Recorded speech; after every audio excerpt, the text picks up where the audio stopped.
Hi friends, welcome to my YouTube channel. ఈరోజు అయితే మా ఇంట్లో అయితే పచ్చి కొబ్బరితోటి పచ్చడి అయితే చేస్తున్నాను. దీనికి కావాల్సిన ఇంగ్రీడియంట్స్ ఏంటంటే పచ్చి కొబ్బరి, ఎండుమిరపకాయలు, అలాగే టమాటా, వెల్లుల్లి, అలాగే చింతకాయలతో చేసిన పచ్చడి అంటే పచ్చింతకు, అలాగే దీంతోపాటు వేరుశనగపప్పులు అయితే యాడ్ చేసుకుంటాం, కొంచెం జీలకర్ర కూడా యాడ్ చేసేసుకుంటాం. వీటితోటి ఎలా చేయాలి ఏంటనే ప్రాసెస్ అంతా క్లియర్గా చెప్తాను, ఒకసారి చూడండి. ఫస్ట్ అయితే ప్యాన్ పెట్టుకొని ప్యాన్లో కొంచెం ఆయిల్ వేసుకొని మనం కట్ చేసి పెట్టుకున్న చిన్న చిన్న ముక్కలుగా కట్ చేసుకున్న కొబ్బరి ముక్కలను అయితే యాడ్ చేసుకోవాలి. అవి ఒక 2-3 మినిట్స్ మంచిగా వేగిచ్చేసుకోవాలి. మళ్ళీ అదే ప్యాన్లో కొంచెము పల్లీలు అయితే యాడ్ చేసుకుంటున్నాను. పల్లీలు అనేది వేసుకోవచ్చు, లేకపోతే లేదు. కాకపోతే పల్లీలు వేసుకుంటే టేస్ట్ బాగుంటుంది. నేను పల్లీలు వేసే చేస్తాను ఎక్కువ, అందుకని పల్లీలు అయితే యాడ్ చేసుకుంటున్నాను ఒక గుప్పెడు. వాటిని కూడా మంచిగా దోరగా వేగిచ్చేసుకోవాలి. పల్లీలు కూడా ఇవన్నీ కూడా మనం సిమ్లో పెట్టే యాడ్ చేసేసుకోవాలన్నమాట. సో ఇప్పుడైతే పల్లీలు కూడా మంచిగా వేగిపోయినాయి. ఇప్పుడు అదే ప్యాన్ పెట్టుకొని దాంట్లో కొంచెం ఆయిల్ యాడ్ చేసుకొని ఆల్రెడీ మనము తొడలు తీసి పెట్టుకున్న ఎండుమిరపకాయలు మొత్తాన్ని ఇందులో వేసేసుకొని మంచిగా వేగిచ్చేసుకోవాలి. ఇదంతా సిమ్లో పెట్టే చేసుకోవాలి. ఎందుకు ఇన్నిసార్లు సిమ్లో పెట్టాలంటే మనతో ఇవన్నీ ఏవైనా సరే తొందరగా మాడిపోతాయి అనమాట. అందుకని సిమ్లో పెట్టుకొని చేసుకుంటే టేస్ట్ కూడా మనకు మారదు, మంచిగా అనిపించింది. సో ఇప్పుడైతే ఎండుమిరపకాయలను అయితే మంచిగా వేగిచ్చేసుకుంటున్నాను. బాగా వేగిచ్చేసుకున్నాక దీన్ని కూడా తీసి పక్కన పెట్టుకోవాలి. అలాగే అదే ప్యాన్లో కొంచెం ఆయిల్ వేసుకొని ఆల్రెడీ మనము తీసుకున్న 2 టమాటాలను అయితే చిన్న చిన్న ముక్కలుగా కట్ చేసుకొని ఈ ప్యాన్లో అయితే వేసేసుకొని కాసేపు అయితే వేగిచ్చేసుకోవాలి మంచిగా. అవి బాగా మెత్తగా స్మాష్ అయ్యేదాకా వేగిచ్చేసుకుంటే టేస్ట్ అనేది మంచిగా అనిపించింది. ఇప్పుడైతే వీటిని కూడా వేసేసుకున్నాను. ఇప్పుడు ఎండుమిరపకాయలని అన్నిటిని తీసుకొని ఒక మిక్సీ జార్లో వేసేసుకొని మిక్సీ అయితే పట్టేసుకోవాలన్నమాట. దీంట్లోకి అయితే నేను ఫస్ట్ ఆల్రెడీ వేయించి పెట్టుకున్న పచ్చి కొబ్బరి, అలాగే పల్లీలు, అలాగే వీటితో పాటు ఎండుమిరపకాయలను కూడా అన్నిటిని కలిపి ఒక మిక్సీ జార్లోకి తీసుకున్నాను. వీటితో పాటు కొంచెం ఉప్పు, అలాగే కొంచెం జీలకర్ర కూడా యాడ్ చేసేసుకున్నాను అనమాట. వీటన్నిటిని కలిపి మనము మిక్సీ అయితే పట్టుకోవాలన్నమాట. ఈలోపు టమాటాలు కూడా మంచిగా సిమ్లో పెట్టించుకొని బాగా ఉడికించేసుకోవాలి. అలా ఉడికించేసుకుంటే టేస్ట్ అనేది బాగుంటుంది అనమాట. దీనికి కొంచెం టైం పట్టినా పర్లేదు, కానీ మంచిగా అనిపించింది. కాకపోతే ఇలా మిక్సీలో కాకుండా మనం రోట్లో వేసి దంచుకుంటే ఆ టేస్ట్ అనేది చాలా బాగుంటుంది అనమాట.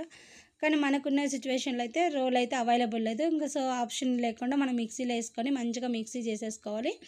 మిక్సీ చేసుకున్న తర్వాత దీంట్లోకి అయితే కొంచెం మనం తెల్లగడ్డలు అయితే యాడ్ చేసుకోవాలి. తెల్లగడ్డలు అయితే నేను అసలు పొక్కు అనేది తీను, ఆ టేస్ట్ అలాగే ఉంటుంది అనేది అలాగే వేసేసుకుంటాను.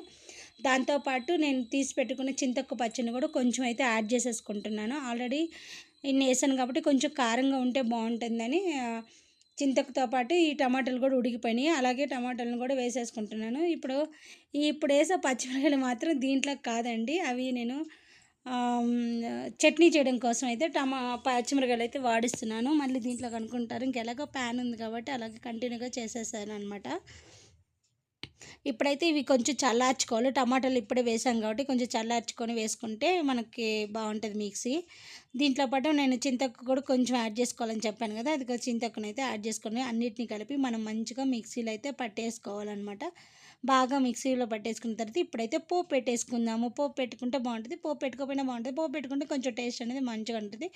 సో ప్యాన్ పెట్టుకొని ప్యాన్లో కొంచెం ఆయిల్ వేసుకొని దీంట్లో కొన్ని తిరమాత గింజలు, అలాగే కరివేపాకు, కొంచెము 2-3 ఎండుమిరపకాయలు వేసుకొని మంచిగా దోరగా వేగిచ్చేసుకోవాలి. దోరగా వేగిచ్చేసుకున్న తర్వాత ఆల్రెడీ మనం మిక్సీలో పెట్టుకొని ఉన్నాం కదా, మిక్సీ పట్టుకొని ఉన్న పచ్చడి మొత్తాన్ని ఇందులో యాడ్ చేసేసుకొని ఒక 2 నిమిషాలు అయితే మంచిగా వేగనియ్యాలి. ఎందుకంటే ఏమన్నా తడి అలా తగిలినా కానీ ఏంటంటే ఈ పోపులో మంచిగా వేగడం వల్ల అయితే ఈ పచ్చడి అనేది 2-3 రోజులు అయితే మనకి నిలువ ఉంటుంది.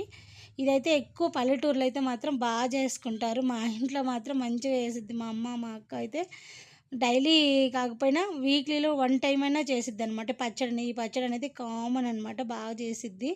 అందుకనే నాకు ఈ పచ్చడి అంటే బాగా టేస్ట్. అందుకే కొంచెం నేను కూడా ఈ పచ్చడిని మంచిగా చేస్తానఅనమాట. నేను చెప్పిన ఇంగ్రీడియంట్స్ అన్నీ అలాగే వేసుకొని మీరు కూడా చేసుకోండి. పచ్చడి అయితే చాలా చాలా టేస్టీగా ఉంటుంది. పోపు అయితే వేసేసాను. పోపు వేసి ఒక 2 నిమిషాలు మంచిగా వేగనిచ్చేసుకొని స్టవ్ అయితే ఆఫ్ చేసుకొని ఏదైనా మనం ఒక కంటైనర్లో తీసుకుంటే బాగుంటుంది అనమాట. ఎందుకంటే 2-3 రోజులు మనం స్టోర్ చేసుకోవడానికి సరిపోద్ది. ఈలోపు అయితే చుట్టూ ఇదంతా పడిపోయింది, అదంతా క్లీన్ చేసేసుకున్నాను. 2 నిమిషాలు పక్కన పెట్టి ఇప్పుడైతే ఒక స్టీల్ డబ్బాలోకి అయితే ఈ పచ్చడిని మొత్తాన్ని అయితే తీసుకుంటున్నాను అనమాట. ఇలా స్టోర్ చేసి పెట్టుకుంటే 1 or 2 డేస్ తినొచ్చు. అలాగే దీన్ని దోశలోకి కానీ, అన్నంలోకి కానీ, ఇడ్లీలకు కూడా మంచిగా అనిపించిద్ది అనమాట. బాగుంటుంది ఈ చట్నీ, నాకు చాలా ఇష్టం. ఇదే అన్నమాట. ఈ వీడియో నచ్చితే మీరు లైక్ చేయండి, షేర్ చేయండి, కామెంట్ చేయండి. Thank you. బాయ్.